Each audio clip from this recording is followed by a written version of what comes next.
nuance. Muito mais nuance do que caricatura. Não tem mais caricatura para discutir. Por isso que eu não me aventuro a falar mal. Agora, eu falo nos ouvidos do presidente, que me chamam para conversar. Eu não sou um observador neutro da cena brasileira, eu sou um militante, eu tenho um lado. E eu não quero que uma palavra minha, de boa fé, seja manipulada contra aquilo que eu defendo. Então, as opiniões críticas que eu tenho sobre como a política monetária brasileira se coordena com a política cambial, eu já soltei fragmentos da minha opinião aqui. Mas não quero permitir que, com razão, né, vocês peguem uma frasezinha aqui e dizem assim, Ciro critica Lula. Não vou fazer. Está ao vivo. Está ao vivo, não, ninguém vai pegar frase nenhuma. Deputado, o senhor falou antes sobre a questão, algumas outras questões sobre violência.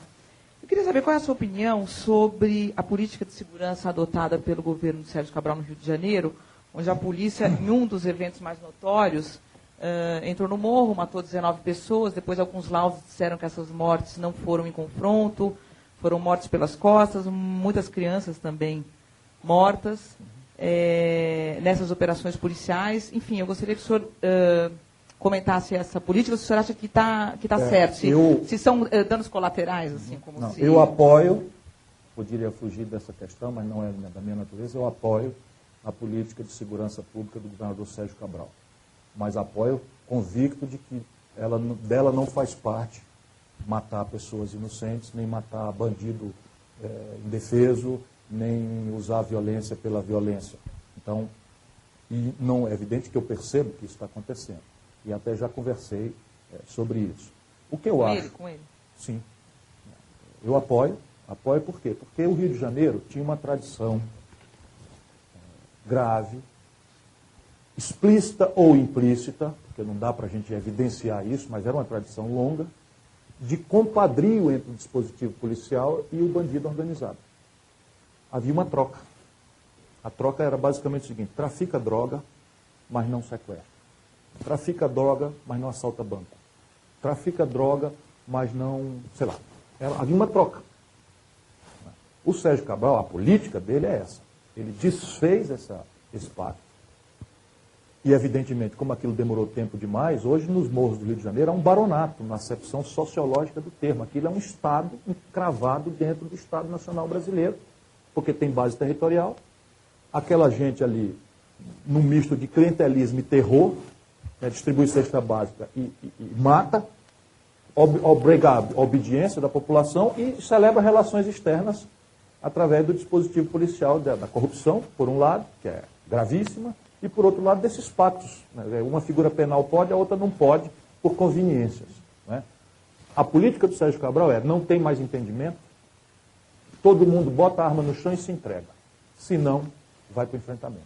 E acredite, evidentemente, quer dizer, uma criança morrendo por causa disso já é uma tragédia de mandar repensar a tática dessa estratégia. A estratégia está correta.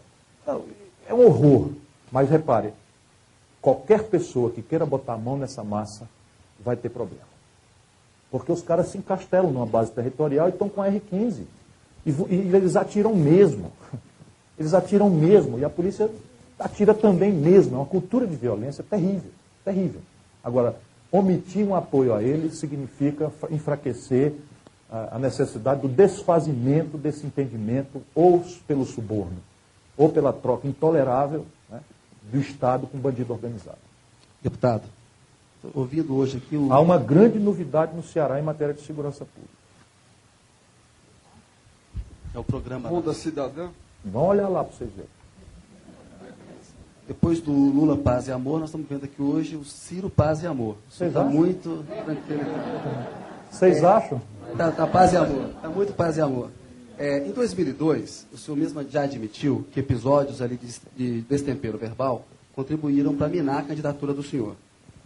E o senhor tem dito que está cada vez mais maduro e tal. A força, né? Estou cada força. vez mais careca, cada vez mais velho. Em fevereiro agora, houve um debate no Senado sobre a transposição do São Francisco. A posição do senhor foi muito firme. Mas lá pelas tantas, o senhor disse para a atriz Letícia Sabatella: ao meu jeito, escolhi a opção de meter a mão na massa. Às vezes, suja de cocô. Às vezes. Mas minha cabeça, não. Esse tipo de declaração não é um destempero preocupante em alguém que pode ser presidente da República? Aquela cadeira de presidente não requer... Qualquer destempero é uma atitude incabível para alguém que vá servir ao país como presidente da República. Ponto. Qualquer destempero. É preciso que alguém julgue os destemperos. Uma criança bem educada pode falar a palavra cocô. Uma criança bem educada, dependendo do contexto. É evidente que eu podia ter evitado isso. Agora, preciso entender, e infelizmente eu disse aqui para o Frias, para estar vindo no almoço. Nós passamos 7 horas debatendo no Senado Federal um assunto que é comovente. A questão básica é a seguinte: agora tem ciclos de 15, 20 anos, tem uma enchente geral no Nordeste. Está acontecendo lá, de novo. Mas a tradição lá é de seca. E eu não sou um neutro, vou dizer de novo, eu não sou um neutro observador da cena brasileira. Quando eu servi ao Ceará como governador, deixa eu dizer para vocês que isso me comove. Eu não quero ser um verme sem alma. Faltou água em Fortaleza. A 5ª maior cidade brasileira, 3 milhões de habitantes, sem água. Não é sem água esforço de retórica, não. O racionamento aconteceu por 3 anos e no 3º ano acabou a água. Eu tive que construir um canal de transposição do Rio Jaguaribe para Fortaleza, em emergência, perdi homens, trabalhando em turnos de 24 horas, caí no helicóptero, trazendo água de 600 quilômetros lá embaixo do açude que o Juscelino Kubitschek construiu na década de 50. E aí nós temos uma equação que desde Dom Pedro se discute, que é pegar um pouquinho da água que está sobrando, fartamente sobrando, no Rio São Francisco, que é o único rio que tem vazão com água sobrando no Nordeste inteiro, para levar, para resolver, não é o problema de todo mundo, para resolver o problema de 12 milhões de pessoas que são alcançáveis por essa obra. Eu montei o projeto, eu fiz mais um sem número de discussão, trouxe na Folha, levei na CNBB 2 vezes. Não era por nada, é porque é um projeto que tem que ser muito perfeito. E eu tenho a humildade de saber que perfeição só vem da inteligência coletiva. Esse é o meu jeito de trabalhar. Então levei isso na CUT, levei no MST, levei na CNBB 2 vezes. Em nenhuma das duas o reverendíssimo bispo foi, né, reclamando falta de diálogo, mas o diálogo nós buscamos. O projeto foi se aperfeiçoando com uma crítica consistente que nós fomos recebendo. Fui no Ministério Público, quebrando uma tradição no Brasil. Você faz a obra, vem um mal feito e o Ministério Público entra com a ação. Eu fiz antes, fui para o Ministério Público, está aqui a concepção. Vocês podem ajudar o país, como tem muita boa-fé, conserta os erros antes, indica os erros antes, para a gente não cometer erros, vocês terem que fazer ação. Tudo isso foi feito. E aí nós debatemos esse assunto, e tem uma turma que é contra, turma respeitável, como a Letícia, que é minha querida. Como o bispo. A Letícia é minha querida. O primeiro trabalho da Letícia garotinha foi no Ceará. Só para vocês saberem, é colega da minha mulher. No filme que a minha mulher fez agora, nos créditos, é um agradecimento à Letícia. Então, agora, ela virou uma porta-voz de uma opinião da qual eu discordo. Isso não quer dizer que eu não a respeito, não queira bem. O bispo tomou uma opinião da que eu discordo veementemente. Porque até eu posso não ser passional, eu tenho os números na ponta da língua à força, não é porque eu sou nada demais. Eu tenho a ponta da língua porque eu tive que estudar esse negócio profundamente. Especialmente para não errar e para respeitar os críticos, encarar as críticas. Aí a pessoa vai para a tribuna do Senado, 7 horas, nós debatemos, e tivemos uma discordância. Não houve bate-boca. A manchete foi, Ciro, houve bate-boca. Não houve, desculpa, não houve. Nós não falamos alto nenhuma vez. E eu fiz uma figura que podia ter dito assim, Max Weber fala sobre a ética na política. Então, Max Weber identifica que a ética da política é diferente da ética individual e familiar.